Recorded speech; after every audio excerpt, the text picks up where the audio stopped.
Over the past few years, Netflix has established itself as a pretty interesting player in the anime community.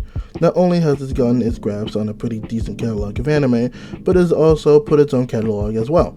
Now, it's no Crunchyroll when it comes to streaming, or A1 Pictures when it comes to producing, but Netflix has planted itself with some interesting titles.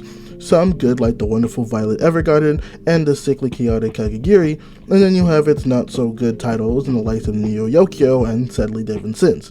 So today I want to talk about a new addition to the catalog, and that show is Beastars. The world of Beastars is a fascinating and complex one. I was not expecting the depthness that the show was going to go into, but I was impressed with what it was presented with. Just the interactions that the main character has in his world already feels like a lot, but even the minor and some background characters interact with the world in various ways that make it feel like a lot is happening.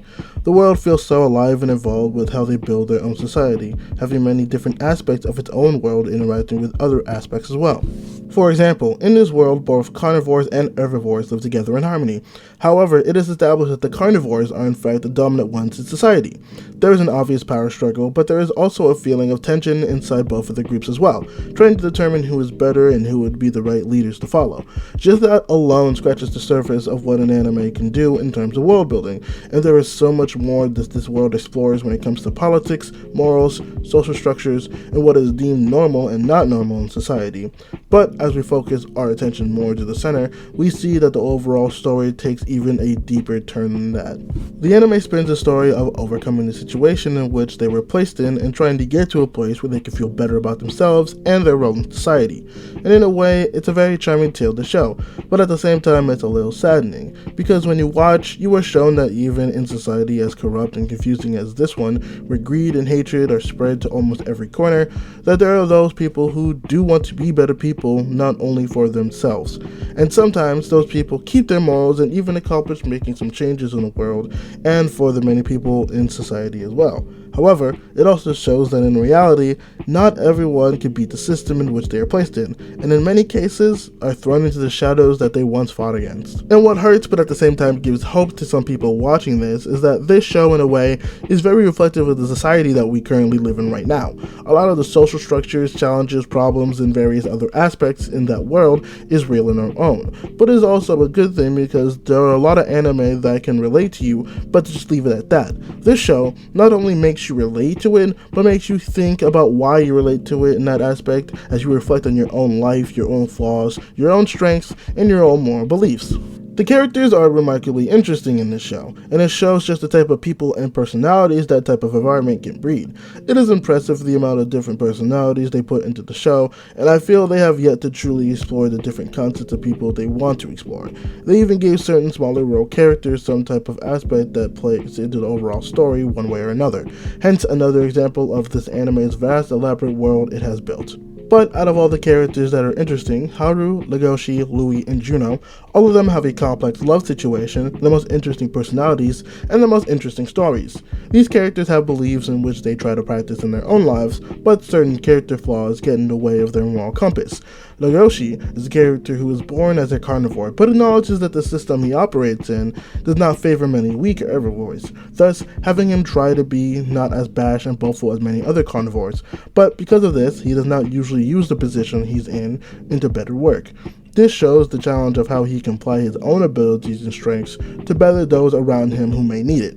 Louis is someone who has seen the darkness but eventually found his way out, and since then has become someone that many people look up to and many see as the next Beastar. However, Louis does not tend to ask many people for help, especially carnivores, as he wants to prove that he could be the one to carry the society on his back and be able to change it for the better. However, because of this, Louis has found himself falling more and more into the world in which he tries to avoid. This shows his challenge being that he needs to acknowledge that he might not be able to do this on his own, and to take the hand of those who do want to help him and be on his side rather than go on the path that he is on right now. I think that Juno is the most interesting character since she is a carnivore who claims to have been bullied for who she is, giving us a reminder that even those who may seem high in the chain can be shamed for who they are as well. But her views are also wanting to fix society just like Louis, but instead of making it better and safe for herbivores, she wants to make the herbivores no longer fear the carnivores and see them as people who can be there for the herbivores and protect them. Her character shows an importance of the advantage of the carnivores and their presence, as well as we see her quickly gain the level of popularity that Louis worked so hard to get. At first glance, she doesn't seem like she has any flaws, although my theory is that her lack of understanding the herbivore side of the situation will eventually lead to people turning and distrusting her views, even though her intentions may be coming from a good place. Haru, being the small white bunny she is, was always worried for and pitied because of her small stature. However, she was able to find some level playing field through the sexual interaction she had when she was treated as equal and no one worried about her. However, due to this, the lack of actual connection has taken its toll on her over time. Though Legoshi and Louis do connect with her more, Haru is a really good example of a person who is born into circumstances that may not benefit them and being turned on by the people in that society who should be helping them, at the same time showing that even herbivores also have very ugly ducklings in their bunch as well. It is also a good example of how society views people who do try to find themselves through sexual expression. And of course, I do love the relationship that Legoshi and Haru share, even though society and others, along with themselves, deem their relationship as something that is not normal and something they should not do. Their feelings become too strong for each other and eventually they need to be expressed. However, they both eventually acknowledge that even if they were to, society wouldn't accept it. At this moment, they share on top of the steps, feeling like the beginning of Legoshi's determination to use his ability and place in society to change the things for the better in order to be with Haru.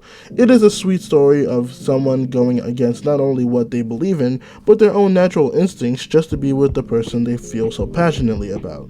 I would be ashamed of myself if I did not make this review and not bring up the fabulous opening of the show.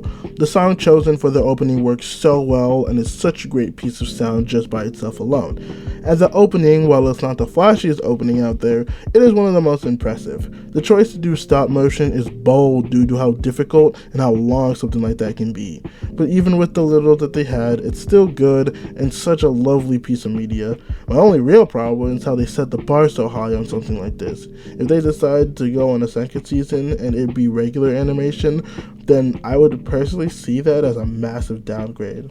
The overall animation of the show is also good. If there's one thing that Netflix excels in, it is that it can make some really good fully CGI'd anime, and I have to say that this is definitely one of the best it has made yet. There are a lot of things that they do right, like camera angles, character designs, and background models. But one of the biggest things that I love about this show is how it does the contrast of light and dark. I do not exactly know why it's so appealing, but everything about it makes it so beautiful and atmospheric. It is honestly impressive to see.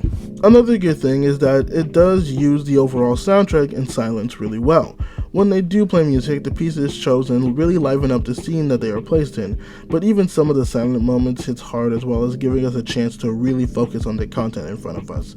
It is really all about picking and choosing the best times to implement which things where, and Beastars is good at putting that into good use. This was hard to make because there is so much that could be talked about this show. There are so many conversations and revelations you can have just on the base premise of the show. And when you go deeper into everything, you find things you may, as a viewer, may have never thought of in the first place. I cannot find much wrong with the show because it is really that good.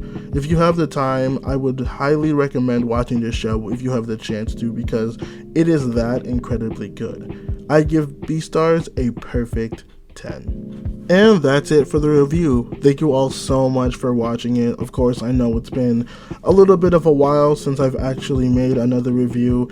With everything going on, everything's kind of going back into swing, and I should be going back to making weekly reviews very soon. Once again, thank you to Mia Draws on Instagram for making my avatar. I've been using it for a while now, and I still love how it looks. Thank you to Ziki Beats for making the background music for this video.